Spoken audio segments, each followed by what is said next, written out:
coherent theory of adaptation has to address the problem of biological design. Now, the word design is something that gives biologists heartburn. To even say the word is to dredge up the whole argument from design that was the mainstay of natural theology. The problem is that it's very hard to avoid the conclusion that living things do, in fact, exhibit properties of design. Why? Well, adaptation is good form and function in a variety of circumstances, and design is form that functions well. So there's a contradiction to deal with. Modern Darwinism rejects design arguments as being purpose-driven. Yet, it's hard to escape the conclusion that design is a feature of the natural world. So the response has typically been deflection and evasion. The design you see is not really design, but only the appearance of design. The design you think you see is the result of natural selection of genes that specify apt function and form. So, the Darwinian explanation for design is based upon the same empty tautology as the Darwinian explanation for adaptation. In the last episode, I asserted that the extended organism idea gives us a way out of this tautology and out of the intellectual trap that sits at the heart of modern Darwinism. I claimed that extended organisms are conspiracies of mutual adaptation of organism to environment and environment to organism. But I left hanging the question, conspiracy of what? I'm going to address that question in this episode, and out of that will come, I argue, a better explanation for the phenomenon of biological design.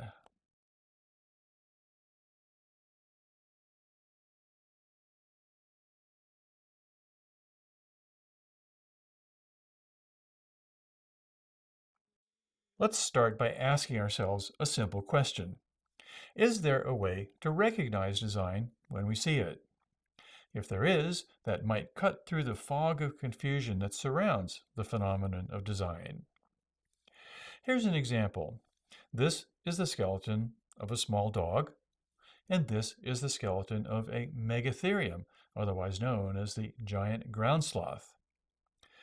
The giant ground sloth is extinct now, but it was very large. It weighed in at about 4 tons and was about 6 meters long as an adult. The ground sloth often stood on its hind legs, which meant that it could reach as high as 20 feet into the trees to get to the foliage it fed upon. The dog skeleton came from an animal that was much smaller. It stood less than a meter tall, and it probably weighed about 50 pounds. The skeletons obviously look much different, but are they designed differently? Let's concentrate on the thigh bones of both animals, their femurs. Here's the dog's outlined, and here's the megatherium's femur. If we scale both of these femurs up so that they are roughly the same length, we see a striking difference between the two. The dog's femur is slender, and the megatherium femur is stout and robust. We can quantify this by comparing the relative dimensions of diameter and length. For the dog femur, the ratio of diameter to length is small. For the megatherium femur, the ratio of diameter to length is larger. In both cases, the femur has to bear the weight of the animal's body. Obviously, the megatherium femur has to bear considerably more weight than the dog's. Engineers have in their hands mechanical theory which allows us to predict the relative dimensions of diameter and length a femur has to be in order to bear the loads it's expected to, for the femurs to be well designed, in other words. And here's the theory. It's expressed as a plot of diameter or length versus body mass. Without getting too deeply into the weeds, notice that the increments on the graph are orders of magnitude. That is, each increment is 10 times the value of the previous. Again, just to help anchor our thinking, here's where the dog femur should sit on this graph, and here's where the megatherium femur should sit. Okay, here are the engineering predictions for diameter, plotted out with the orange line, and length, plotted with the blue line.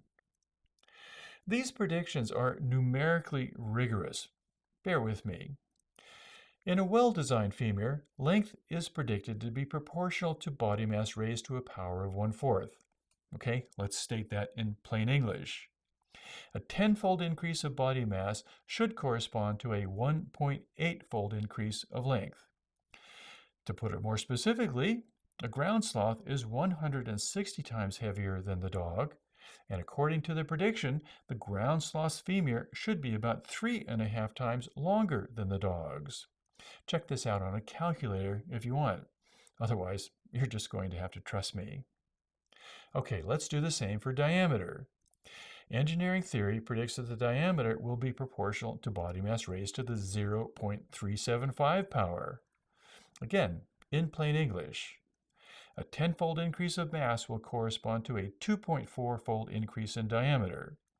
The ground sloth's femur should therefore be about 6.5 times wider than the dog's.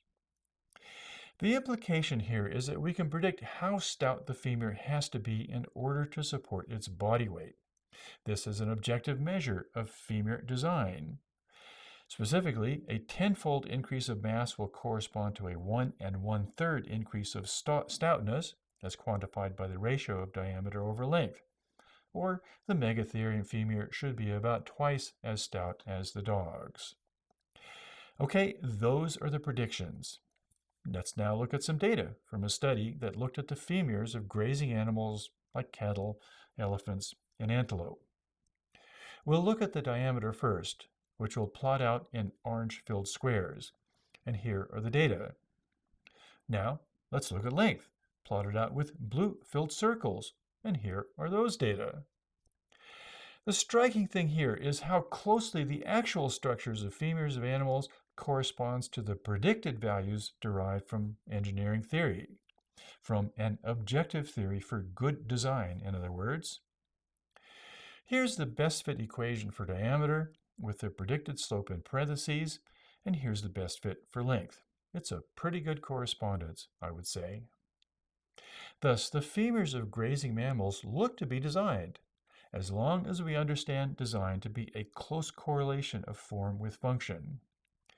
For femurs, the form, as embodied in the stoutness of the femur, corresponds closely to its function, namely to hold up the body's weight. So design is an inescapable feature of living things. It's beyond debate, really.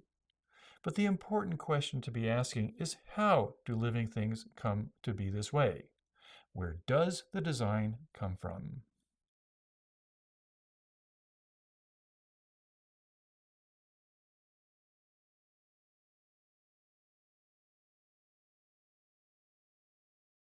Well, perhaps the first question to ask is how we ask how living things come to be designed. Philosophically, there are just three possible answers to this question. We've seen this diagram already. We can take an atomistic approach, which amounts to explaining design in neo-Darwinian terms, that is to say, selection of genes that determine the dimensions of bones. Or we can approach the question as Platonists. This is essentially the intelligent design approach, to wit, the remarkable design of bones is a reflection of some larger, purposeful source of order in the universe that produces, among many other things, well-designed bones. Or we can ask the question from an Aristotelian point of view. Namely, what is it about living things that brings out good design from within? That is a functional, that is to say, a physiological approach, which, of course, is the approach I'll develop here. Here, again, is the outline of a dog femur. The first thing to establish is that the femur is not so much a thing as it is a process. Bones serve many functions, and included in their functions is to serve as a repository for calcium within the body, which in turn serves many other functions within the body besides strengthening bones. Consequently, calcium is cycling endlessly through the bone. Within the bone, two types of cells mediate the cycling of calcium. Osteocytes deposit calcium, while osteoclasts take it out of the bone and mobilize it into the bloodstream where it can serve its other functions. so the bone is a process. By the way, cycling of calcium through the bone enables the bone to remodel itself. Take away a little here, add a little there, just as you would reshape a clay pot on a pottery wheel. This remodeling ability, by the way, is why bones are able to heal themselves after they break. Healing is just a different pattern of remodeling. Okay, bones also have this load-bearing function. When a load is imposed upon a bone, it deforms slightly. This deformation is known as strain. To illustrate this, we'll use a little device we've already used, namely a hypothetical meter that can measure the strain. We're going to identify one value of strain with a green tick mark, and we're also identifying another level of strain indicated with a red tick mark, which is where the bone will fail under its load. We mark that with an F, not for full tank, but for failure, and the bone breaks when it's strained by that much. Okay, we're starting with there being no load on the bone. The needle on the strain meter is off to the left. Now let's load the bone with a body weight. The needle on the strain meter rotates to the right, which moves the strain closer to its point of failure. Let's assume the measured strain rises above the value indicated by the green tick mark. In this circumstance, the osteoblast will be activated, which loads calcium into the bone, strengthening it. As the bone is strengthened, the strain returns to the value indicated by the green tick mark.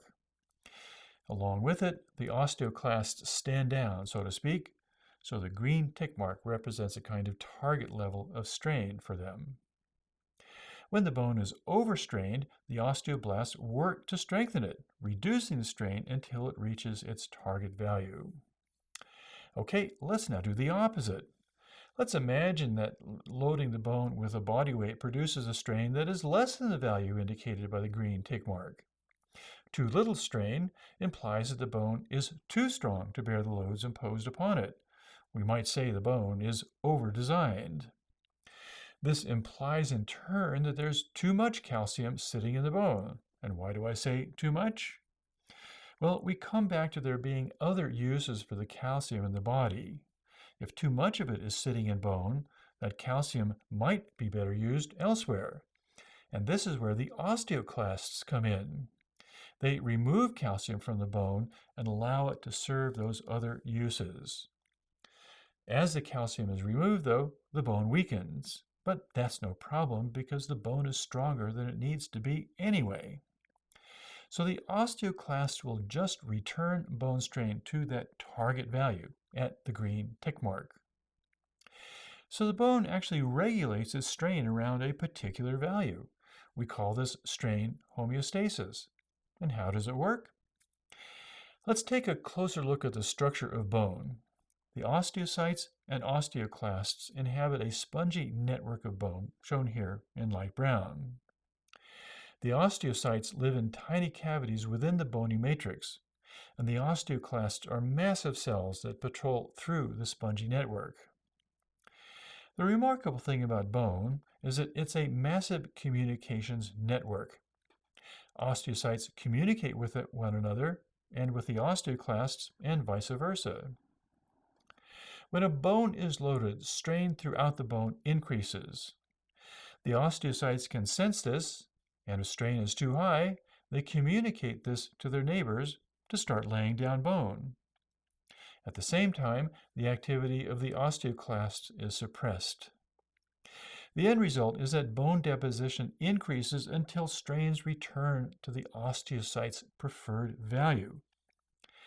If the strain is too low, in contrast, the activity of the osteoclast is not suppressed, and they carve away calcium from the bones, which also returns strain to the osteocyte's preferred value. The bottom line here is that strain homeostasis comes about because the osteocytes are knowledgeable about their local environment, and they use this knowledge, both individually and collectively, to reshape bone to sustain a preferred level of strain. I'm using the word preferred deliberately. The entire apparatus of strain homeostasis turns on the desire of osteocytes to live in a bone that is experiencing a particular preferred level of strain.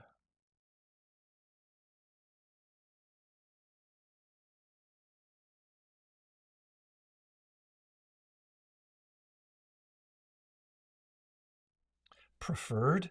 Desire? Those are pretty loaded words, but it's hard to escape them when we're talking about strain homeostasis in bones. And this brings us back to the philosophical question we asked at the beginning.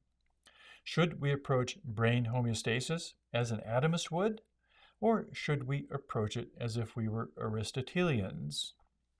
Certainly, one can approach bone homeostasis as if it were a mechanism. We've already done part of this. We have a meter that measures strain. We feed into the meter two streams of information, one as a so-called strain set point, which sets a target strain, similar to how we set a target temperature with the thermostat in our house. Then we have the osteocytes, all of which can sense the actual strain and feed that information through some kind of device into our strain meter. Depending upon the level of strain, either the osteoclasts or the osteocytes are activated to add calcium in case strain is too high, or to remove calcium if the strain is too low. And this in turn feeds back onto the sensed strain. In this way, strain homeostasis is achieved, and without having to invoke spooky ideas like Aristotle's bios. It's just a machine, and to understand strain homeostasis, we just have to work out the details of the cogs and switches, right? This machine-based approach provides a decent explanation for homeostatic phenomena, like strain homeostasis, or body temperature regulation, or any of a number of other regulated states. The trouble is that this never quite fully explains it. Homeostasis in living systems always departs in one way or another from how we expect them to behave as if they were just machines. Clearly, there's something deeper at work here. Looking at bone as a living thing rather than as a machine, we see that the bone is a kind of extended organism. It's a conspiracy between multiple agents, osteocytes and osteoclasts, working together to achieve a larger end, namely homeostasis of strain. And this leads us into some seemingly odd trains of thought. For example, we're now allowed to think of the bone as a knowledgeable and cognitive system of extended organisms. The bone has a mind of sorts, in other words. The bone knows the loads it's bearing. The osteocytes can sense the collective load they must bear. And the bone knows how strong it has to be to bear those loads. And the osteocytes deliberately manipulate the environment to bring strain to a level they prefer. In short, the bone is adapting the system to the function. That phrase should be familiar because it's how we describe the Aristotelian bios. Now, we don't really believe the bios is a real thing anymore, but the logic of the extended organism has led us there, with homeostasis stepping in as our modern equivalent of the Aristotelian bios. And this turns the relationship between mechanism and homeostasis on its head. In the machine metaphor for homeostasis, homeostasis is the outcome of mechanisms. The mechanisms of sensing strain and of communicating that information through the machine network of strain homeostasis. All the cogs and switches, in other words. But if we think of the bone as having a kind of mind itself, this puts homeostasis as the bone's fundamental living property. It's the end goal of the conspiracy of the bone extended organism. And this leads to the startling conclusion that the mechanism is actually the outcome of homeostasis, completely the opposite of the relationship implied in the machine metaphor. So far, we've been talking about adaptation of organisms, and we're now at a theory of adaptation which is biological, not machine-based in perspective. In short, we are at a legitimately vitalist conception of adaptation as a knowledgeable and purposeful process. Our final step will be to build this theory of adaptation of organisms into a coherent theory of adaptation in lineages of organisms, that is to say, evolution. And that's where we depart decisively from the Darwinian idea.